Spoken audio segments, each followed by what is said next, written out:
All right. Well, I'm going to call the Riverside Township Board of Trustees meeting of August 10th, 2022 to order. And Mike Hayes, will you please lead us in the pledge? I pledge allegiance to the flag of the United States of America and to the republic for which it stands, one nation, under God, indivisible, with liberty and justice for all. Clerk Drapka, would you please call the roll call? Trustee Carroll. present. Trustee Heilenbach. present? Trustee Clark. Present. Let the record note that Supervisor Wilt is not in attendance, Trustee Blau is not in attendance, and Clerk Drapka is in attendance. Next on our agenda is the approval of the minutes of July 13th, 2022 board meeting. However, we are going to have to move that to the September meeting to approve because Trustee Heilenbach and Trustee Carroll were not present. Communications. No communications. Any public comments? Okay, on to new business, and that would be the grants. Supervisor or Acting Supervisor Clark, Yes. could we have Ed Tracy go first? Just move it out of line a little bit. He's been working all day, and I think that would be, as a courtesy to him, if that's okay with you. That's fine with me, is it? Yeah, come on, Ed.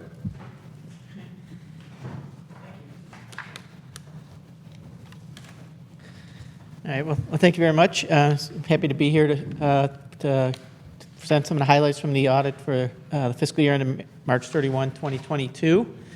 Our audit report, our independent auditor's report, was an unmodified opinion. It's the same kind of a highest level of assurance that we've given in the past, although it looks a little different this year. The format of the opinion changed. Kind of tried to more clearly spell out the auditor responsibilities and management responsibilities. So if you saw it and looked a little different to you, rest assured it's still the unmodified opinion that you're seeking. The financial statements themselves, there's really two sets of financial statements. There's what's called the government-wide financial statements and then the fund financial statements. The government-wide financial statements, which were on pages 10 to 12 of the report, looks at things from more of a long-term perspective. We have long-term assets, capital assets are recorded on the balance sheet and then depreciated over time. And you also report net pension asset or liability based on the difference between the assets on hand at IMRF to pay your future benefits and the benefits earned to date. And actually, at the end of the year, your net pension was in an asset position, so you were overfunded. At this point, it was actually about 115 to 116% funded. Last year was almost 100%. It was just like 99.6% funded. So certainly the investments have generated better than expected returns at IMRF, which has helped to get you to this overfunded position, and it should result in some lower contribution requirements in the near future. And from a long-term perspective, in the government-wide financial statements, you reported a positive bottom line of $28,671 for the year. Last year, that you had a loss of $33,000. So over the last 2 years, you've kind of had a wash. The fund financial statements, as I mentioned, that's more of a current perspective and what you're kind of used to seeing on a regular basis. So they're presented with the general town, the general assistance fund, and the community mental health fund. At the end of the year, cash and investments on hand were $1,276,224, which was about a $10,000 increase from the prior year. Revenues totaled $1,431,894, which was up about little under $100,000 from the prior year. Property taxes are up about $50,000. Replacement taxes were up about $45,000 as a local government saw a spike in the replacement tax revenue they got through the state as a result of the taxing basically of internet sales. Expenditures overall had a small decrease from the prior year of about $3,000 on a $1.5 million budget there. So very small change. General town fund was down about 4%, and in total expenses. The Community Mental Health and General Assistance Fund both showed modest increases. Overall, the funds had a combined loss of $94,000 for the year. And at March 31st, the general town funds fund balance was approximately 77% of their annual expenses. So that's a solid place to be.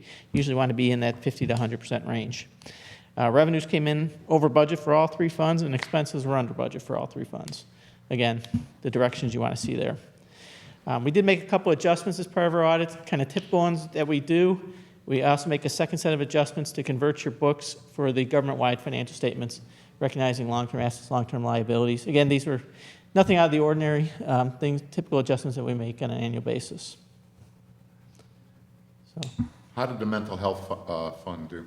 the mental health fund reported a small loss, I believe. Let me get their exact number.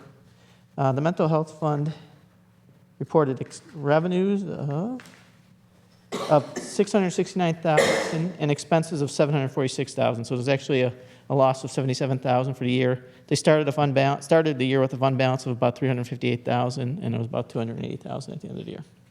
But everything else looked okay? Yeah, and that was budgeted. The loss was budgeted. So overall, the results were pretty consistent with budget.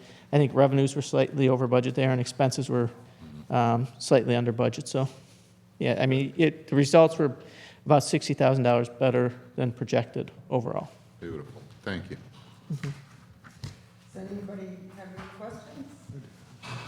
Is there anything special we should be looking out for or be aware of? There's, at least, well, from an accounting standpoint, there's not too much. There's some new standards coming down the line, but they're not expected to have too significant impact on you.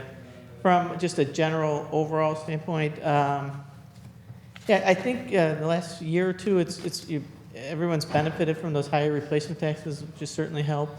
You've spent down a little bit of your fund balances in the last couple of years, which was you had the fund balances to do that, so it wasn't you're still, like I said, in a good position overall. But I mean, you were probably a few years ago over 100% of your annual expenses were sitting in your fund balance, which is probably a little more than you need. Well, it's a little more than you need. So right now you're in a pretty good spot in that 75% range. That's usually where you want to stay, because your revenues kind of come in twice a year. If you think about it, your primary revenues, your property taxes. So they kind of have to carry 6 months worth of expenses with those property taxes, more or less, not exactly, but so you kind of like to have that reserve in the fund balance over 50% of your annual expenses. So where it's at now is in a good spot, but I don't think you want to see it drop much lower than where, at least I'm conservative that way, so. Okay, I don't think we need any motions No, because this this is is just just a draft. You're right. So, thank you very much. Sure, thank you. Thanks, Ed. Thank you for switching the order. Always. Okay, so the next thing on our agenda is grants for Riverside Public Library. I'm Janice Foley. I'm the director of the Riverside Public Library. I believe a little over a year ago, I came to you and asked to help you fund the digitization of the earliest newspapers, and you graciously did. And we got those back, and they've been online so everyone could use it. And we have seen so many use statistics, and they've been used for genealogy. The files were even used by Bob Hughes, who was researching the history of the Chamber of Commerce, and he was able to do that easily because of the indexing for the digitization program.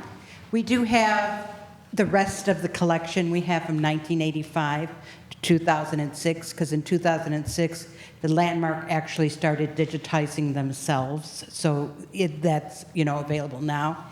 But we wanted to ask, if possible, either to fund the entire amount of the remaining collection, which would be the $5,150, or half of the collection that we could do, because we just want to work towards achieving the complete collection, because with the, with the village and of Riverside and the township, so many people are interested in the history and the past goings on, and it's a lot of anniversaries for organizations come up, and they always come to us and ask, what do you have on our history? So it would make things a lot easier.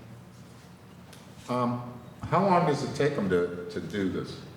It's about a 3-month, because they get our microfilm, then they have to, first digitize, and then they use OCR, which is like the indexing thing. Well, and it may be sooner, it depends on their load. Right. But it's, it's in the world of library stuff, it's relatively comparable to other things that are, done if we're sending things out or ordering things. Okay, and on this grant request, the digitalization is the bulk of the expense, and then I have community history archive deployment. That's where they keep it on their database. I mean, they put it so it's on a server, so people can search it. And is that a yearly fee? No, it's a, One-time fee? once it's on there, yes. And then shipping and handling Right. comes without. So you can access all this stuff online Yeah. right now? Yeah, If you went Through to Riverside our, Library? if you go to our website, it's available as well. yeah. Well, I make a motion that we approve the grant for Riverside Public Library. It's obvious it's been a big success for them, and less of a headache for you to keep all that microfiche, which tends to get damaged or destroyed. I think it's an outstanding program, and you should be complimented on it. Thank you very much. I will second that motion. Attaboy. Okay, I have first by trustee Heidenbach and a second by trustee Carroll to grant the Riverside Public Library $5,150 to preserve newspapers and artifacts. The only thing on this is because you're another government body that we will have to write the check. Right, and I included the company, it's Advantage Archives. Yeah, it's in the grant Yes. request. Okay, Yeah. all right. All right. Roll call? Trustee Carroll. Yes. Trustee Heilenbach. Yes. Acting Supervisor Clark. Yes. Motion carries. Thank you so much. No, thank you. And It's a just- great program. Just I've been at work since 9 too. He works with numbers all day. I understand. You're in a quiet environment. But thank you, thanks for coming out. Thank you. Loud? Is there anyone here from North Riverside Parks and Recs that's next on our agenda? Okay, we have a grant request from North Riverside Parks and Recs for $5,000 for the band for the annual Autumn Fest and Chili Cook-Off, which is on September 16th this year. Do I hear a motion? Well, it's more than it was last time, but it looks like they're asking us to help them out with the PA system too. I'll tell you, North Riverside does a good job with this. It's always a lot of fun. I know that we participate in it as a township, and I say we make it a flat $5,000. They're estimating some costs. I'm guessing it's going to be more than $5,000. I would make a motion that we grant them a grant for the amount of $5,000 for their annual chili cook-off and Autumn Fest. Do I hear a second? I will second. Okay. 2,500 people, that's a lot. What's that? 2,500 people are expected. Oh, it's very popular. You'll be involved in it this year, Mr. Trustee Carroll. Trustee Heilenbach, I heard chili, so I will absolutely be involved. And can I just say that trustee Heidenbach's chili usually wins? Oh, all right. So he's got to Challenge preserve issues. his title. Okay, I have a motion by trustee Heidenbach and a second by trustee Carroll to grant the North Riverside Parks and Rec Department $5,000 to pay for the band and sound system for the Autumn Fest and Chili Cook-Off. And once again, I believe this check is gonna have to be written by us. Right. Because they're not. And we will give that, I'm sure they're quite aware of it. Teresa's real good over there in North Riverside, their rec department supervisor. So we'll make the check out, you know, for the band, 3,500, and then 1,500 towards the PA system. It's gonna be over that, but they're gonna absorb some of that. Did we roll call? Yes. No, not yet. Oh, But, roll yeah. call. Yeah. Trustee Carroll. Yes. Trustee Heilenbach. Yes. Acting Supervisor Clark. Yes. Motion carries. Okay, next on our agenda is an approval for a special event request for a birthday party. And this is gonna be on October 8th. Yeah. And they will be serving liquor, so they'll need to have the insurance requirement. Do we, They also need village board approval, am I right? Or is that only if they sell it? no, I believe they need village board approval. Okay. Is Pro Grega here? No. All right, well, I mean, as long as they have the insurance and the board approval, and they put down their deposit, I don't see a problem with it. You can, assuming someone would make the motion to approve the special use, you can make that a part of the motion or conditional. Trustee Carroll, you want to handle that one, this one? I would make a motion to, how did you put that right?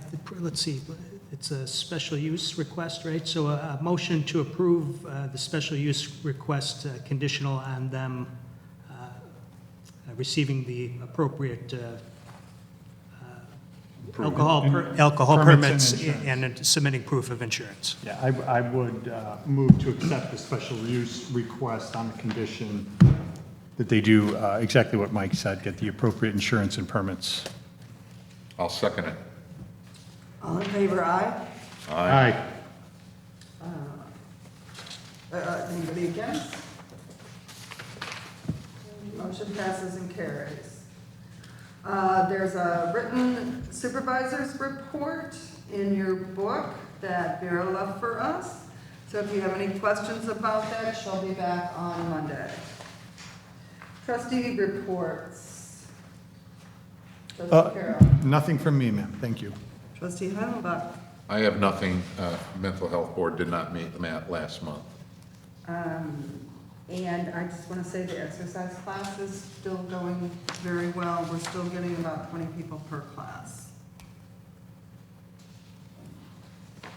Okay, unfinished business, swinging bridge repairs. Good.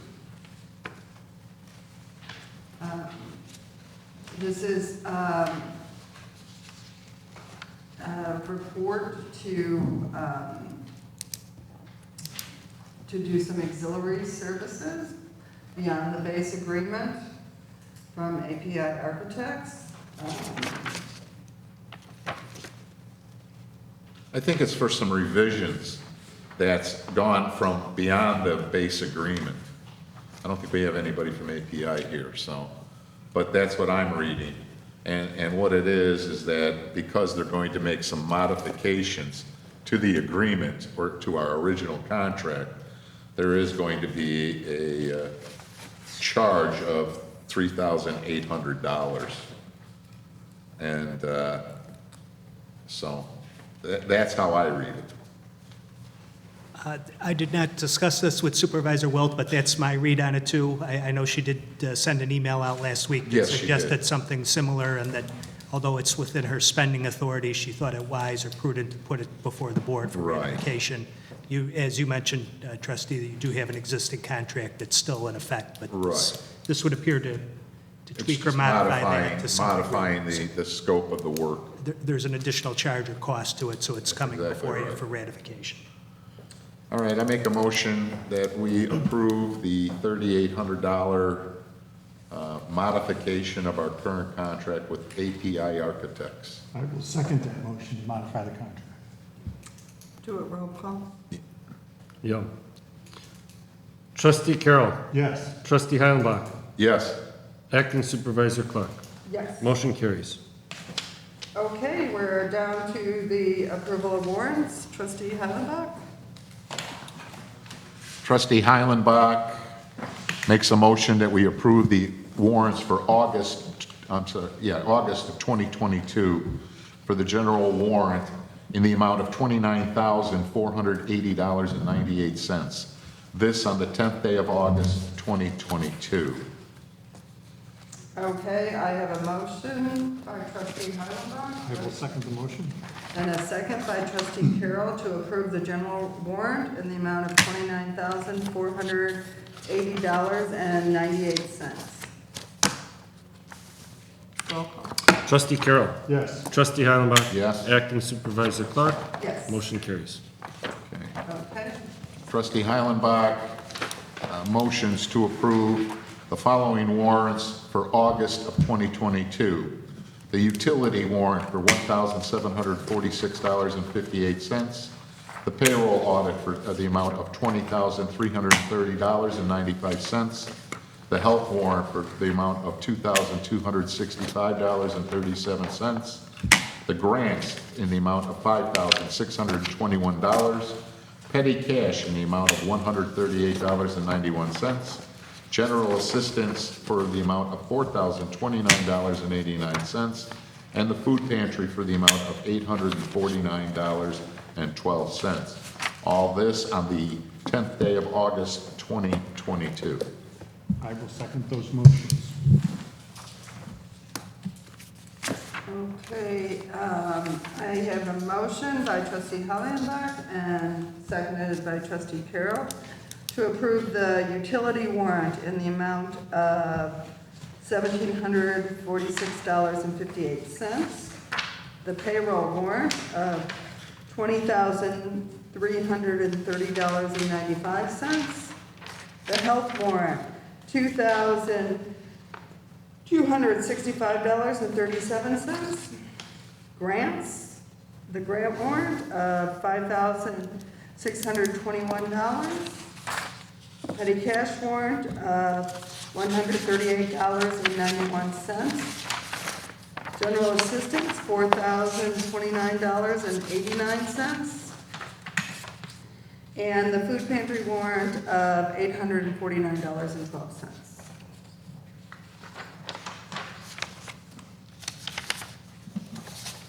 Roll call. Trustee Carroll. Yes. Trustee Heilenbach. Yes. Acting Supervisor Clark.